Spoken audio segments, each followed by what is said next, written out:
Hi, I'm Ronnie Newton. I am a millwright superintendent for Polk Mechanical, currently working at QTS Irving. In our honing skills class, we'll be honing our skills on rigging fundamentals, including chain falls and skates and more. Through this class, you'll not be certified, but you will learn how to rig the correct way and gain the confidence to do so. Before we lift any equipment, we're going to inspect our rigging. So we're going to start by inspecting our strap, our sling, our choker. There's a lot of names for it. You're going to go around, make sure there's no nicks, no cuts, no red line. If you see a red line sticking out, you got to throw it away. Turn it into Savannah or take it to your superintendent on the job. You're going to make sure your label is clear. Check your working load limit. Make sure that the strap is adequate for what you're picking up.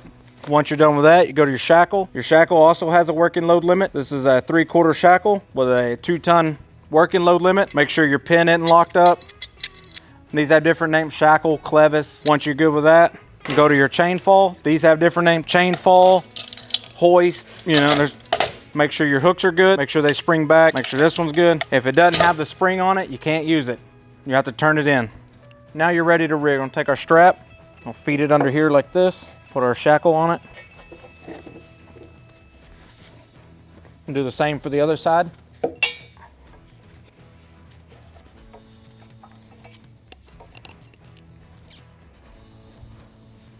Now that you have your shackle installed, put your strap in your hook, start pulling.